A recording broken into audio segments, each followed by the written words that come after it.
tiver o seu tesouro que possui, aí também estará o seu coração. Uma passagem de Jesus, a gente sabe que Jesus falava por parábolas, né? E primeiro a gente tem de entender o que Jesus quer nos dizer com tesouro, né? Falando do Evangelho. É claro que quando Jesus fala de tesouro, não é bens materiais, né? Tesouros no céu, o céu é uma poupança? Não. Nós somos a poupança de Deus. Nós somos a nossa própria poupança. Nós acumulamos sobre nós os nossos tesouros, seja eles bons ou maus. Somos responsáveis pelos nossos atos e por tudo aquilo que acumulamos. E se nós formos buscar, a palavra acumular significa o quê? Juntar progressivamente. O que é um acumulador? Uma pessoa que só acumula, só junta. E se nós formos analisarmos as nossas vidas espirituais, nós somos grandes acumuladores. Seja de maus sentimentos, de bons sentimentos, de más atitudes ou de atitudes boas. Eu, por muito tempo, tenho 44 anos, fui um acumulador, dependente químico. Comecei na maconha lá, como todo mundo, fui à cocaína, fui ao crack, fui preso, enfim. Fui no fundo do poço para descobrir que o tesouro no qual eu estava acumulando não era o tesouro do céu. Então a espiritualidade dentro do espiritismo nos mostra o que é o nosso tesouro. Para uns, o tesouro é o filho, para outros, o carro, para outros, a casa. Tesouro, aquilo que nós damos valor, aquilo que nós damos importância, aquilo que nós guardamos a sete chaves. Um tesouro ninguém guarda em qualquer lugar. Um tesouro a gente esconde ele, né? Tanto é que o Evangelho fala de desenterrar o tesouro. E aí a lição dessa noite é exatamente sobre isso. E no decorrer, ele vem dizendo: aonde estiver o seu coração, ali está o seu tesouro. E muitas vezes nós viemos à casa espírita, vamos à igreja, seja lá com a dominação, porque Deus age em todos os ambientes, e nós esperamos que Deus, que a espiritualidade, que os bons espíritos façam um milagre em nossas vidas e transformem as nossas vidas. Mas na verdade essa responsabilidade é nossa. Eu só abandonei as drogas a partir do momento que eu lutei contra elas. A gente só abandona os nossos maus sentimentos a partir do momento que a gente decide a lutar contra eles. É fácil perdoar? Não. É fácil amar? Quem me ama? Aquele que não gosta de mim não é fácil amar. Impossível? Não. Desde que a gente comece a enxergar a necessidade de acumular. E a vida vai, como eu costumo dizer, a gente encarna com uma mochila vazia e nela a gente vai acumulando os nossos tesouros. E interessante também expor que quando o Evangelho de Jesus fala de coração, não é aqui. É aqui. É aqui que nós guardamos o nosso tesouro. Aquela palavra maldita, há 15, 20 anos que o parente falou, e eu continuo guardando aquele ressentimento. A pessoa está vivendo. E eu continuo remoendo. Aquela atitude no qual a pessoa teve para comigo, e eu continuo guardando e remoendo e revivendo através do quê? Dos meus pensamentos. Então, quando o Evangelho vem nos falar de coração, é os nossos pensamentos. E é algo que nós temos de melhor. É a maior arma que nós temos contra nós mesmos. Porque eu não luto contra você, eu luto contra mim. Eu tenho que olhar no espelho e enxergar as minhas fraquezas e as minhas dificuldades. Porque dar receita para o outro é muito fácil. Difícil é tomar o remédio, né? Eu tenho um amigo que é do AA e ele fala uma frase que gravou a minha vida. O AA é o Alcoólatras Anônimos.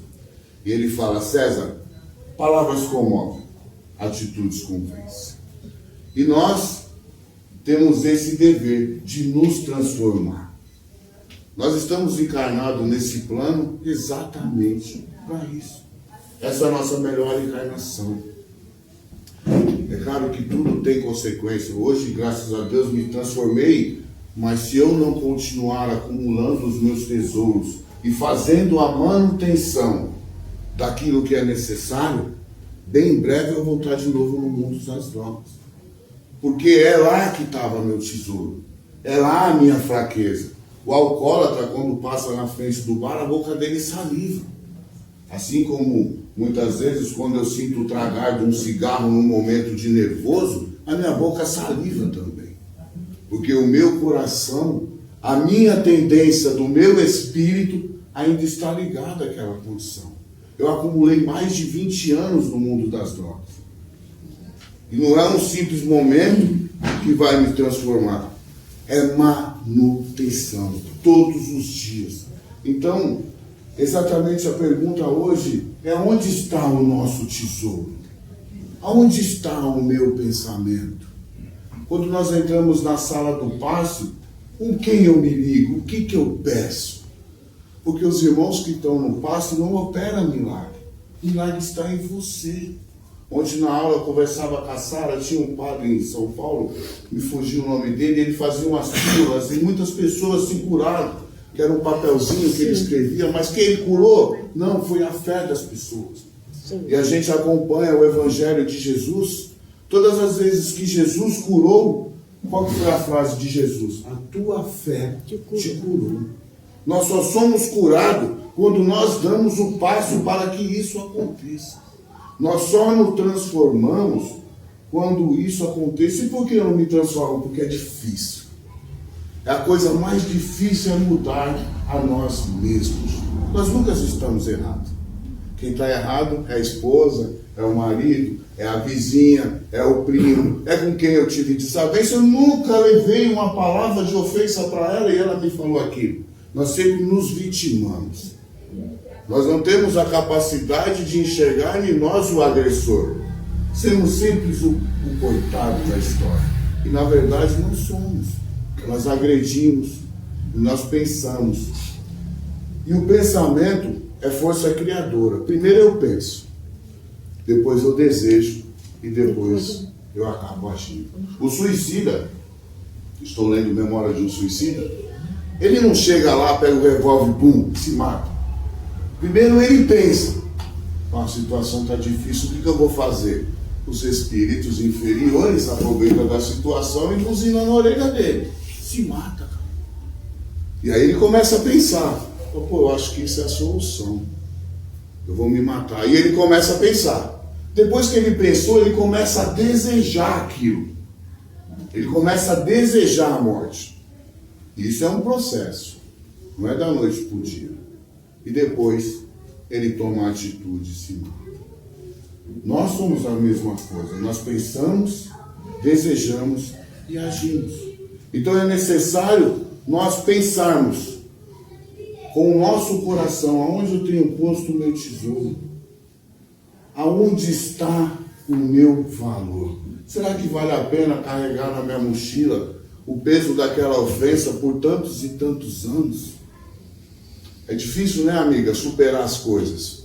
É muito difícil. Mas é tão bom quando você supera e olha para trás e fala: caramba, eu venci. Isso nos faz bem. E quando a gente deseja o mundo espiritual, age de uma forma gigantesca ao nosso favor.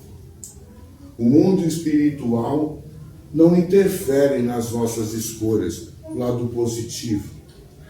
A gente, quem já leu as literaturas espíritas, sabem que até os irmãos, quando estão no umbral, que os socorristas vão em torno daquele espírito resgatar ele, só é resgatado quando existe um desejo, quando existe a vontade do ser humano. Então, parte de nós a transformação. É exatamente isso. Está na hora de nós começarmos a acumular os tesouros dos céus. E o que seriam os tesouros dos céus? Os bons sentimentos, as boas condutas, né? Trocar o ódio pelo amor. O que é o sentimento da terra? O ódio. É mais fácil amar ou odiar? Odiar. Odiar é muito mais fácil porque está na nossa tendência. Amar quem nos ama é fácil. Agora, amar quem não gosta da gente é muito mais difícil do que odiar. Odiar, você odeia ele, eu nunca vi. Ele me fecha no trânsito, é um segundo eu estou odiando ele. Eu desejo que ele pagasse o carro dele. Percebe? Ao contrário de eu desejar e tentar entender que talvez ele esteja com um problema maior que eu. Sua esposa esteja com câncer, seu filho esteja doente, ele não tem dinheiro para comprar o medicamento, mas não.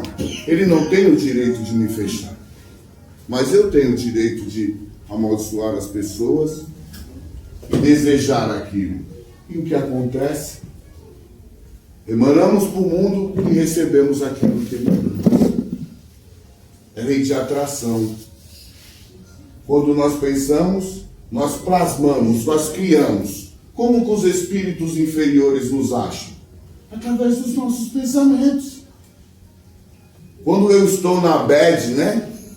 Que eu estou na tristeza, que vem aquela vontade, vai lá, fuma um baseado, toma uma pinga, isso passa rápido. Se eu dar asa a esse pensamento, eu falo, pô, eu acho que é mesmo. Talvez eu faça isso. Bum! Uma pleia de espíritos, dependentes químicos e alcoólatras, vão se aproximar de mim. Porque está plasmado aqui 1 litro de 51 e um cigarro de maconha. Está desenhado na minha cara. E assim é quando eu odeio. Quando eu vejo a vizinha e falo, desgraçado, essa mulher maldita. Quem se aproxima de mim? Espíritos que estão na mesma vibração. Nós somos atraídos por vibrações. Os mais... Nossa geração sabe, o rádio hoje é só clicar e eles já nem usam mais rádio, né? Mas o rádio antes ele era uma bolinha, você ia girando e achando a frequência da rádio, né? Às vezes era até difícil achar, tinha que pôr um bombril na antena lá e tal. E assim somos nós. Nós nos afinizamos com aquilo que nós buscamos. Não é porque eu estou na casa espírita que eu sou espírita, não é porque eu estou na igreja que a igreja está em mim. É o contrário. O processo é inverso. Eu tenho que estar na casa espírita. Um frio desse, eu me dispus a vir aqui, a tomar um passe, a buscar um tratamento absurdo. Deseje que realmente aqueles eflúvios, aquelas energias, adentre de você e me ajude a perdoar, me ajude a transformar, me ajude a me libertar. É necessário que eu me mova. A gente acompanha o Evangelho de Jesus. Jesus diz, pegue a sua cruz e siga-me. Em momento algum, Jesus carregou a cruz de ninguém. Ele ajuda, como os Espíritos ajudam. Mas cada um de nós é necessário que caminhe, que se movimenta. Jesus chama, vinde a mim. Ele não vai. Lá, vem cá, coitadinho. Não, se você tem dor, siga-me. Bem-aventurados os oprimidos e cansados, que eu vos aliviarei. Mas para que eu tenha alívio, é necessário que eu me movimente e ande em direção ao Cristo. E como que eu me aproximo de Jesus? Mudando as minhas atitudes. Mudando os meus modos de pensar, a minha maneira de agir. E aí o Evangelho nos traz, aonde estiver o seu tesouro, ali está o seu coração.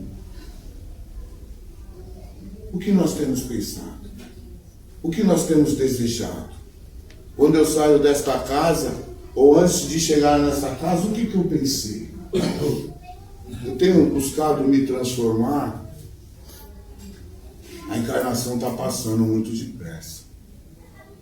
Eu tenho um casal de gêmeos, a Cida conhece, alguns conhecem, já vão fazer 18 anos. Rápido. Rápido. Não é que já tem mais barba que o pai. Daqui a pouco eles vão casar. Daqui a pouco eu estou me preparando para desencarnar. E aí, o que eu vou levar? O que eu fiz da minha poupança? Porque quando Jesus fala juntar tesouro no céu, não é uma poupança que nós temos lá. É aquilo que nós vamos chegar no outro lado da vida carregando. Se eu desencarnar no ódio, na vingança e na raiva, após o desencarne eu vou me juntar com esse tipo de espírito. Se eu desencarnar com mágoas, tristeza, angústia, vai ser pior lá do outro lado. Isso vai potencializar muito mais. Então é necessário, é tempo da gente se modificar. Esse que vos fala é o que mais precisa ouvir isso. Passo pelo mesmo processo que vocês, não é porque nós estamos, não somos, estamos como os trabalhadores desta casa que somos melhores que vocês. Não é porque somos médios que somos melhores. Pelo contrário, a mediunidade é provação. Aqueles que acham que a mediunidade é cartão de crédito, não. É prova. Você absorve a energia das pessoas. Né? Os irmãos que estão no passe lá, se não se cuidar, sai de lá derrotado, que um pega as energias para eles todos. Então é isso, a lição dessa noite é exatamente isso. E a pergunta para que nós possamos refletir é: aonde eu tenho posto o meu coração? O que eu tenho feito com mim mesmo? Porque só nós, a única pessoa que eu consigo transformar é a mim mesmo. Os nossos filhos nós educamos, mas isso não garante. Meu pai criou 3. As 2 meninas só deu alegria para ele, eu só dei trabalho. Fomos criados no mesmo berço. Minhas irmãs nunca beberam, nunca usaram droga. Eu aos 13 anos estava na FEBEM, aos 15 estava de novo, aos 18 eu estava preso. E minha mãe numa fila, num presídio. Lá em Dracena, a última penitenciária do estado de São Paulo. 14 horas de viagem. Criado no mesmo berço, então isso não nos garante. Então a única pessoa que eu posso transformar é a mim mesmo. É a única pessoa responsável por mim sou eu mesmo. Não adianta eu chegar lá do outro lado e falar, mas a Sara não gostava de mim, mas o Melo não me ajudou, não. Mas fulano não fez por mim, não. Quem tem que fazer por você é você mesmo. Somos nós mesmos que precisamos tomar a decisão de mudar. E é duro, porque quando nós decidimos mudar, o primeiro passo é reconhecer em nós os nossos defeitos. E o nosso orgulho é lá em cima. Reconhecer o erro, pedir desculpa, é difícil.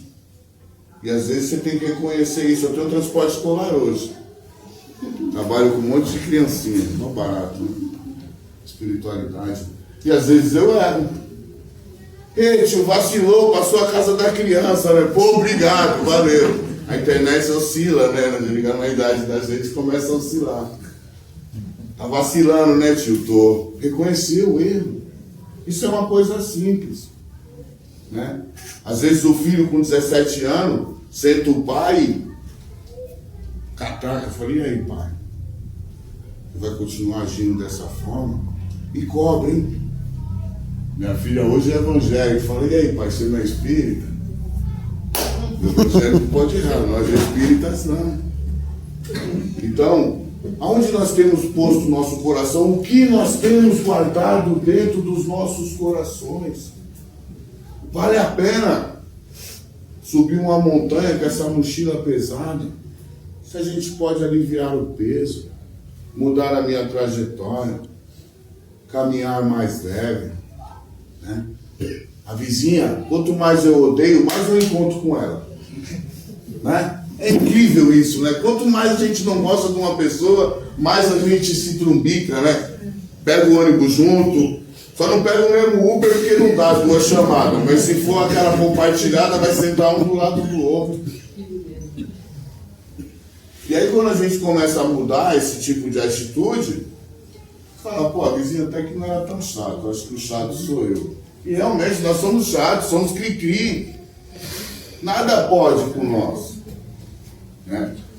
Ouvindo um louvor, que eu gosto de ouvir um louvor de um rapaz chamado Samuel, eu gosto de um blues, e ele traz um blues cantado através da música, né? E uma coisa que ele fala, que um dia a Ruba me falou, posicionamento. A fé não é grito, é posicionamento. O que é se posicionar? É se colocar diante do fato e falar, pô, eu preciso mudar. Porque quando eu acordava de ressaca no domingo, acordava no espelho, que eu tinha bebido 3 dias, cheirado tudo, gastado tudo, eu não tinha arrependimento, eu tinha tristeza aqui. Olhava no espelho e falava, cara, você tá na roça. Mas eu não tinha arrependimento, porque na outra sexta eu estava na mesma situação. Um dia que eu falei, chega. Que eu olhei no espelho de manhã e falei, cara, você vai morrer.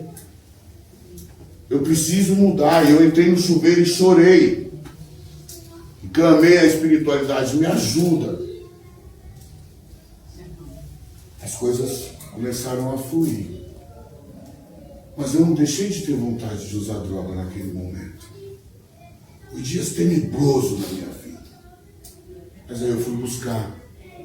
Encher o meu coração de coisas boas. Eu fui atrás da leitura. Eu fui atrás da música. Eu fui atrás do estudo. Da água. Bebi água que nem um boi que come sal. Para poder limpar, desintoxicar e tirar. E é assim, eu falo de mim como experiência do vício. Em outras situações, eu começo a pôr o meu coração demais naquela condição, eu começo a cegar, eu passo o dia inteiro pensando naquilo. Quem não foi criança e não quis o presente do Papai Noel e a gente desejava aquilo dia e noite, né? Quando a gente quer comprar a nossa casinha, né? Quer sair do aluguel, a gente fica pensando, né? Pensando todos os dias. E a gente começa a atrair. Então é isso, é os nossos pensamentos. Através dele. É preciso mudar o pensamento. A maneira de pensar. Quando eu começo a mudar a maneira de pensar, eu começo a mudar a maneira de desejar. Após mudar a maneira de desejar, eu consigo mudar o meu agir. Sim. Ninguém muda o seu agir antes de mudar o pensar. Não existe condição.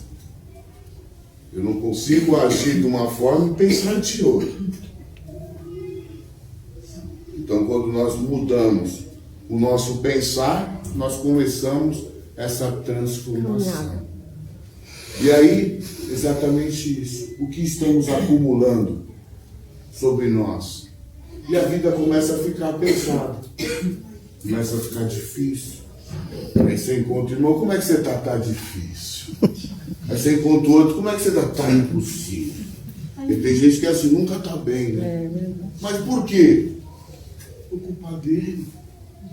E aí você vai pegar o problema dele e pôr nas costas e vai carregar. É tudo o que ele quer. Então não é o atendimento fraterno que vai resolver os seus problemas. A casa espírita vai te conduzir e te dar ferramentas para que você se transforme. Mas a reforma íntima, que é o que nós conhecemos, que a doutrina nos ensina, só quem é capaz de fazer isso é você. Ninguém me muda. Fosse assim, coitada de mamãe, tinha sofrido tão pouco.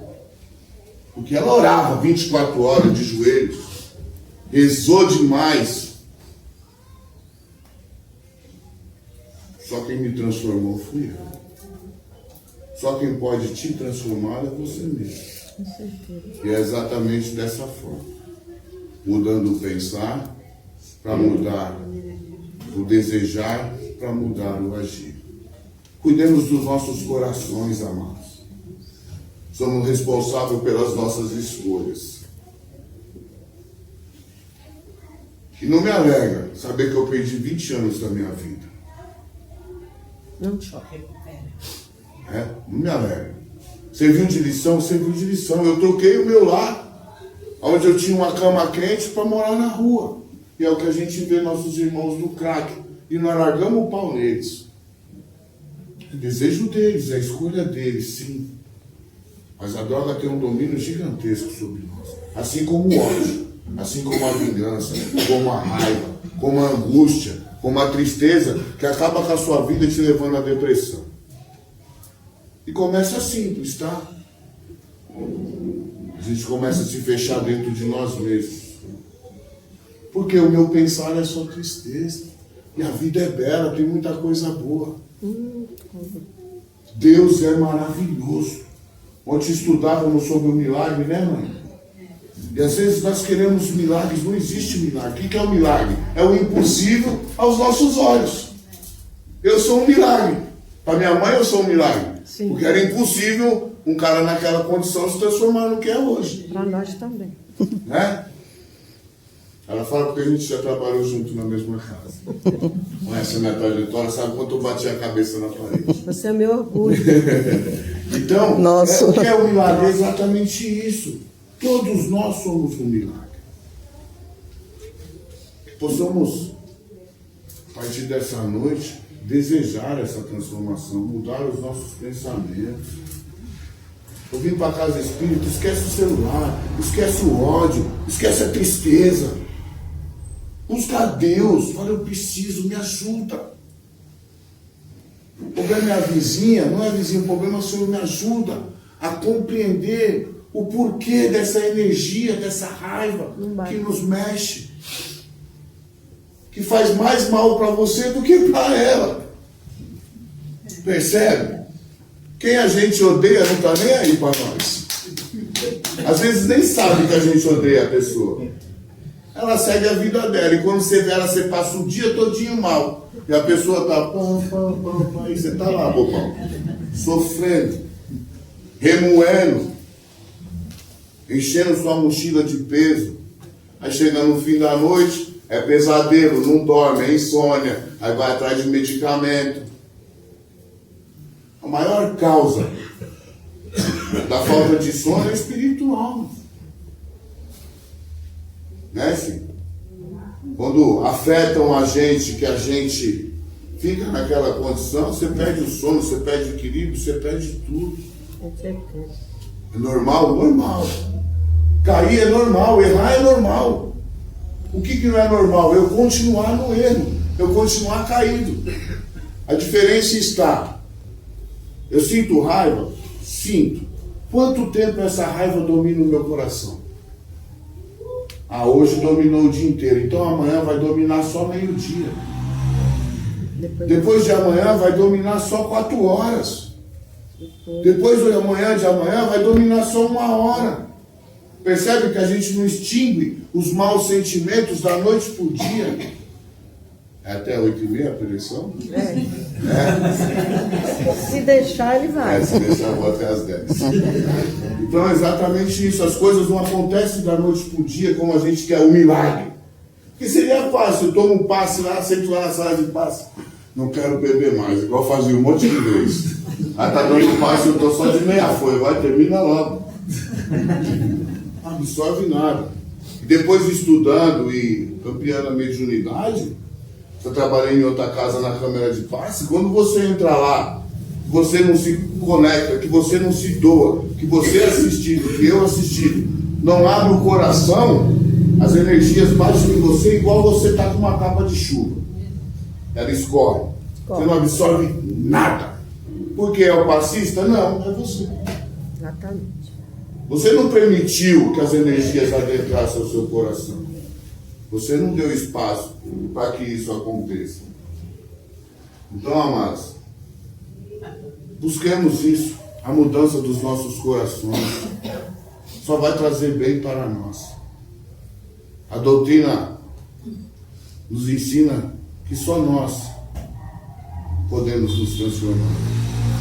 Que as nossas atitudes possam convencer a nós mesmos. Porque nós somos bons em enganar. A gente se engana assim mesmo. Fácil. A gente mente para nós mesmos. Eu vou ler só um trechinho desse livro para finalizar. Espírito da Verdade, por Chico Xavier e Valdo Vieira. Tá? São espíritos diversos e ele traz algumas mensagens. Ele diz assim: se você pensar, diz você que a palavra do companheiro é agressiva demais. No entanto, se você pensar nas frases contundentes que lhe saem da boca, nem de leve passará sobre o assunto. Diz você que o amigo praticou um erro grave. Contudo, se você pensar nos delitos maiores, que deixou de cometer, simplesmente por fugir à oportunidade, vontade de te matar. Só não matei porque não tive oportunidade, o carro não faltou o freio. É isso que ele quer dizer. Não encontrará motivo de acusação. Diz você, havendo sofrido pesada ofensa. Entretanto, se você pensar quantas vezes tem ferido os outros, olvidará incontinuamente as falhas alheias. Diz você que não suporta mais os trabalhos com que os familiares lhe tributam as horas. Mas se você pensar nos incômodos que a sua existência tem exigido de todos eles, não estará a gosto de reclamar. E aí ele vem trazendo, se nós pensarmos. Então, é exatamente isso que a gente está falando, pensar. É necessário nós mudarmos o nosso pensar, mudar o nosso agir, mudar os nossos desejos. E aí nos transformaremos em seres melhores. Admirar o Chico é bem fácil. Agora, chegar onde Chico chegou. Que Jesus abençoe o coração de todos vocês. Maria de Nazaré, a nossa mãe de amor e luz, abrace a todos. Uma semana de paz, luz e muita gratidão. Obrigado pela oportunidade. Quem faz o encerramento? Você mesmo, César. Você tem que ir mais vezes, viu? Parabéns. Obrigado. Boa noite.